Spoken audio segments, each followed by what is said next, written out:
So this is my second installment of a multi-part series on how to, do all the good stuff with your digital Z31, repair it, remove things, replace things, inspect things. This will be the video on how to inspect your power unit, how to take it apart and not lose anything. This one is a bit easier since it's only composed of one electrical board in there. I have a missing screw, but there's really not a lot to this. It's a lot easier than the digital dash, so this video will be a lot shorter. I will make a video on how to remove this thing from your car since it is so easy, and I will also make a video on how to remove your digital cluster from your car, but that will be a longer video and won't come out for a few more days. So the only thing you'll need, a screwdriver and some hands. So first, you're going to want to take off this screw, this one, and this one. So take off a total of 5 screws, and I will be back. Just a heads up, a normal screw will work, but you want to be very careful.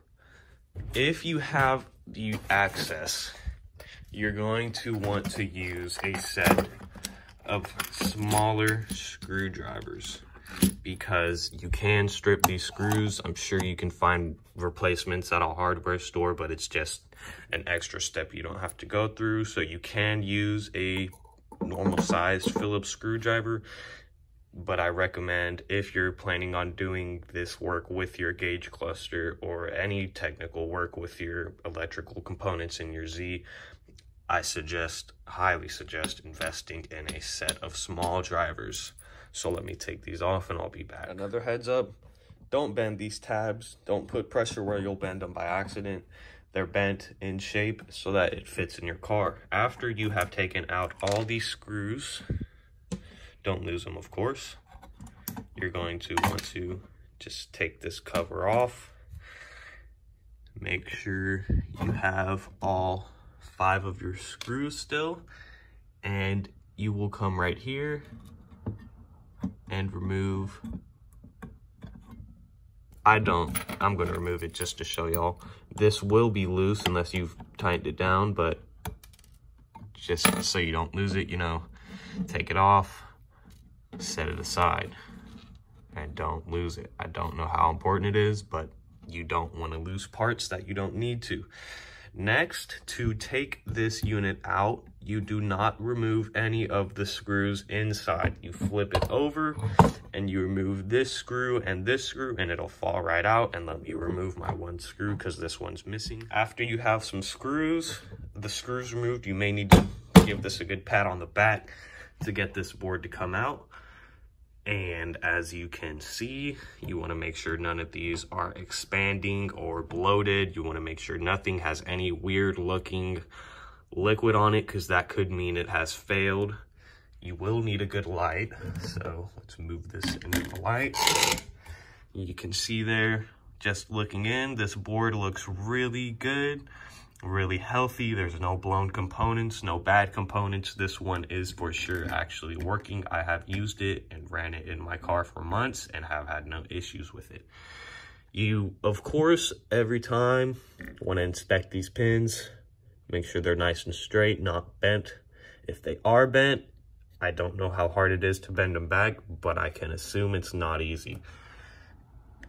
After you've inspected the front, the solder joints that people always talk about repairing are this row of joints right here. And you can tell just by looking at it, this board has been repaired some time in its life. Both of my power units have actually been worked on before I got to them.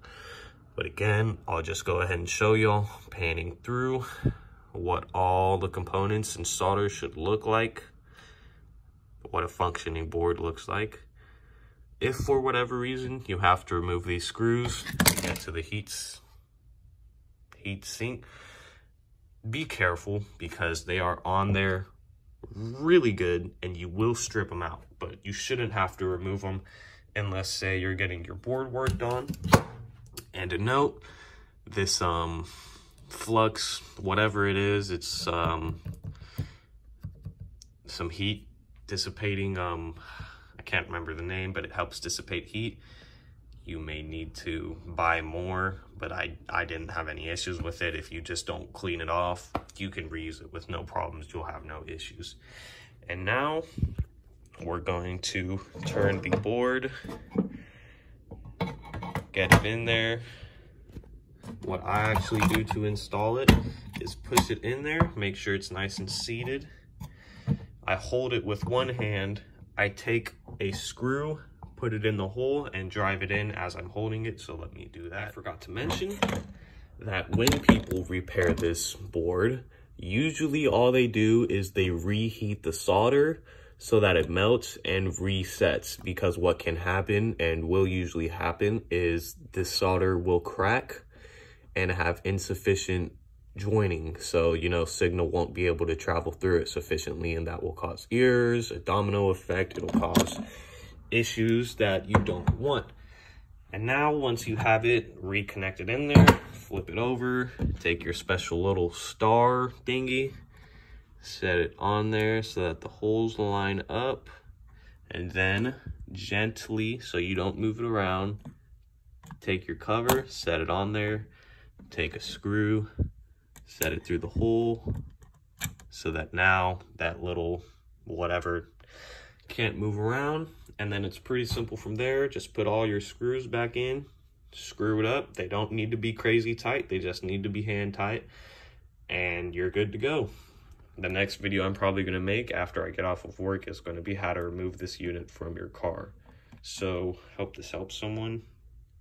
And yeah, forgot to mention, I guess it's not super important, but I showed y'all that row of solder joints. That usually gets resoldered and reseated. That is what people refer to when they say you need to fix your power unit. If you do get that row of solder joints, take it somewhere to get resoldered, which that is probably a job you could do on your own if you buy a soldering iron and you watch some videos on how to use a soldering iron and solder components. It's not very hard. If you do take it somewhere to get resoldered, I'd say you should only be paying anywhere from $20 to $40 to get that whole 2 rows resoldered. If they ask you like $100, that's a ripoff, because it's just resoldering. You're literally only touching heat to it and then removing the heat and making sure you've done it properly and it's seated good. If they say $60, that's a little on the high side, but you know, if you ain't got any other options, sure, pay it. But if they say any more than 60, that's a ripoff. Any more than 100, that's definitely a ripoff. So if they just straight up say 100, they're assuming you're an idiot. So I'd take your business elsewhere. I'm actually very lucky. I live by a food town with a little electronic booth. It's a guy that repairs cell phones. And I had a conversation with him, and he actually has many years experience with the soldering iron. And although he doesn't work on boards occasionally, since I was just getting something resoldered on, he was willing to do it for me for 20 bucks.